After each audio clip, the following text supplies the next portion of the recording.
¿Qué pasa to the pack? It is Pack here, and in today's video, I'm covering all the news for NBA 2K23 on patch 4. They actually gave us a lot of brand new information that I'm really excited to talk about. It's been a while since I've been able to talk about cool stuff about NBA 2K, so that's good. If you like that kind of content, please join the pack and subscribe. Let's get it, man. So I'm going to show you the patch notes for the brand new patch and talk about all the interesting things that I have found. This is all for new generation, or I guess like the current generation we're in now with PlayStation 5 and Xbox Series X and S. This is what they said. So first off, it's just a general stuff. There's preparations for NBA 2K23 Season 4 launching this Friday on the 13th. So anything that I'm going to talk about, we're not going to see until the 13th of this month, okay? Other thing is to stay tuned, see what we have in store. But this is the important stuff, okay? A brand new game mode called Eras Quick Play will launch alongside Season 4 this Friday. This new mode is accessible from the Play Now menu, allows you to experience quick play historic matchups with full presentation filters, overlays from any of your supported eras. This is really, really cool to me. So first of all, I want to say that it is very uncommon for 2K to make brand new game modes, but especially brand new game modes in the middle of a year, like when we're in a brand new game. Like, why would they make a new game mode during the year? I'm really impressed by 2K. I didn't think they would do something like this. It's funny because when they announced the WNBA eras thing and they showed all those brand new overlays and graphics just for those eras, I'm like, that's cool and all, but some people don't want to play WNBA. Like me, most of the time I just want to do Play Now or Play Now Online. With Play Now eras, or I guess eras quick play, that changes everything. Because now if I want to play against like Larry Bird versus Magic Johnson, I have the graphics, the overlay, everything to make it feel like I'm in that era. They're gonna have no 3-point line, which is massive. Like, that's a super cool deal. They don't really talk about the details, so I don't know if this is gonna go back into the 70s or 60s or 50s. I doubt it, because there's very few teams that 2K have added in those eras. But it would be pretty cool if at least like in those like 50s, 60s, 70s, they at least had something black and white. Like, I would love to do like a black and white Bill Russell versus Will Chamberlain or something like that with no 3-point line. That'd be hype. Tell me that would be at least kind of cool.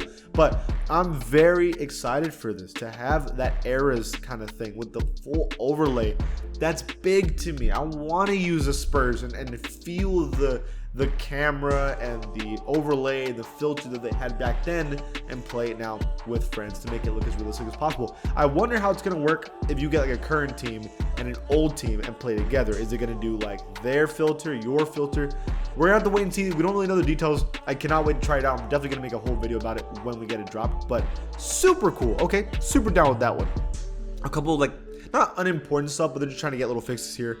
For example, the Bob Lanier 16 stripe has been added to the Detroit Pistons uniforms, which is going to be available when the roster update drops, which is Thursday. There's a fix some visual issues with the city courts for the Minnesota Timberwolves, the Phoenix Suns, and the San Antonio Spurs, but they don't go over what it is. And then they had general player likeness updates. So first of all, I want to apologize. My last video, I talked about all the player changes. Now, there was some changes that I got right, but I missed some. For example, I missed Brandon Ingram's was a massive one I missed. I missed Jordan Clarkson. So there was a couple players that had brand new like fixes and updates that I just completely missed and I messed up in that video. So here's photos of them. Like another one, like Aaron Gordon, for example. I want to make sure that all of you see it right here because they are brand new, with like the Anthony Davis one as well. So just want to clarify that I did miss some, and here they are. But they also have historic players that are also going to be updated that I have not covered yet. And you cannot see most of these yet because they haven't added them until the roster update.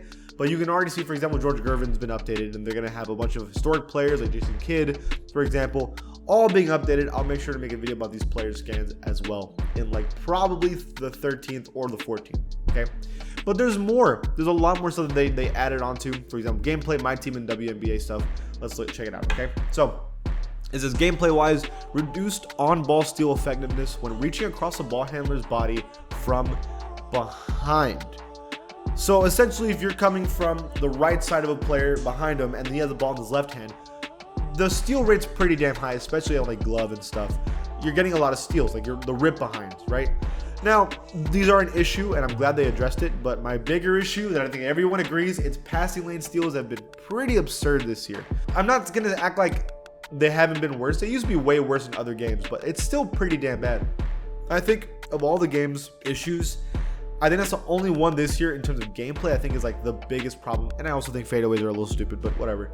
Besides that, though, I mean, gameplay-wise, it's not that bad. It's just the steals need to be addressed, but it's the passing lane ones that are worse than anything.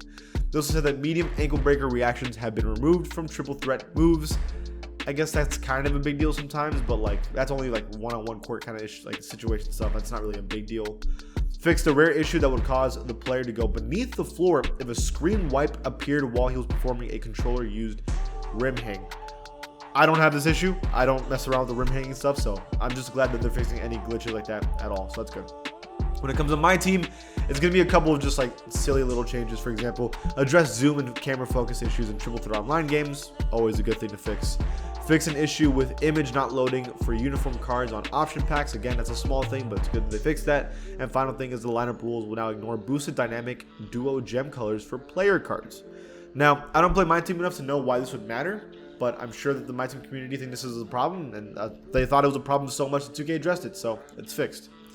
Let's talk about the WNBA and MyNBA fixes. This might actually be a little bit important to us because of the videos that I make. Let's talk about it. Continued stability issues improvements have been made for MyNBA and MyNBA Online and the W. Address the hang in MyNBA that would occur when going into the trade finder menu. I haven't had an issue with that, but that's good that they fixed that. Season awards in MyNBA can now be overridden with players at positions different from the initial winner. Again, I guess, sure. They're talking about like MVP awards, Rookie of the Year awards can now be overridden with players that are from different positions. I didn't know that was even an issue. I never override the MVPs or anything like that, so I never really have that issue. But I guess for people that really care about that, that's fixed. Resolved a rare hang in MyNBA that would occur when simulating through the season with a highly customized league. Now, this is a big one to me, and I personally don't believe that they fix this, because they've always talked about how they fix these stuff and they don't. My games crash. I've lost entire seasons because I've customized the league so ridiculously that the game just can't handle it. Like if you do, for example, I did one where like the whole NBA had died, right? And I lost every single NBA player, and I was using my G Leaguers, retired players. Yeah, like 2K couldn't handle it, and it crashed after like the first season. So that's a huge issue, because you guys don't know how hard we work to make sure we have these customized leagues and the amount of time we put in. To have them crash is a huge issue that I'm glad 2K has addressed, because if they actually addressed it, that's a good thing. And finally, shoes in the W that do not match my players' signed brand can now be equipped in the street look. Sure. I mean, to all three WNBA players or the W players, congratulations. Okay, that is the major changes. Now, I still want to talk a little bit because I do have some things I want to say. Some of these changes are okay, some of them aren't. I don't know how I feel. I think we'll talk about the big thing for me, like obviously for this channel, is the like player scans and tattoos and hair updates. I'm glad they're adding them. They're good updates and changes, but let's just be real. It's not enough. These are very like small ones. They're doing it like once every season. So like they're doing what, like 20 players a season when like almost every player is messed up and wrong. Like I don't know. I sometimes wish they had just one guy. I've always said I would love if 2K hired me to just like do the player scans, hair, historic players, everyone.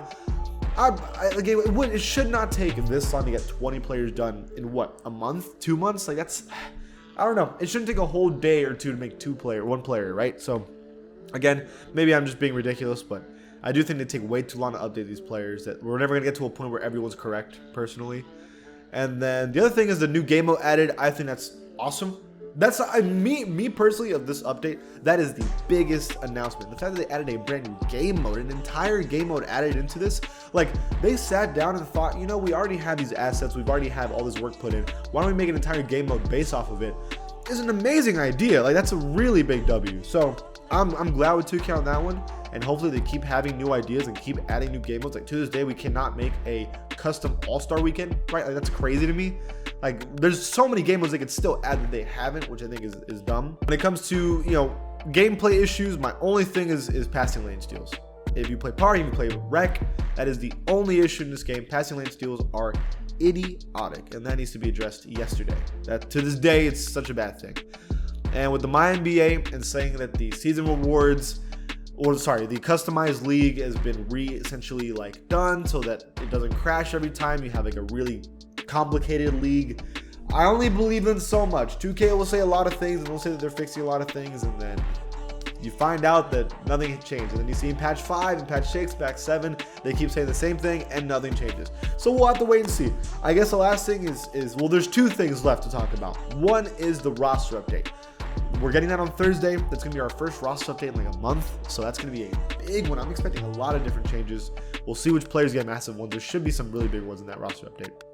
But the other thing is season rewards. Now, I've been pretty quiet this year on Park. I actually promised that I wouldn't be talking about like Park anymore because I just felt like I personally feel like Park in terms of content is not as popular as it used to be. But I've always been happy with this. I've been happy with the season and reward ideas because I do think it's important. And I think that season 3's level 40 reward was their best reward in a long time. I hope that they add on to it for season 4. I think that if they can add like some kind of level 40 reward that makes you want to play the game and have an advantage, that's a huge W. But we'll have to wait and see if they do that, okay? Gentlemen, that is all I have to say on these patch notes. I'm excited. I'm excited about this new game, and I can't wait to check it out and make a whole new video about it. What do you guys think? Leave it in the comments below. And if you like this channel, please give it a sub. I'll see you guys next time.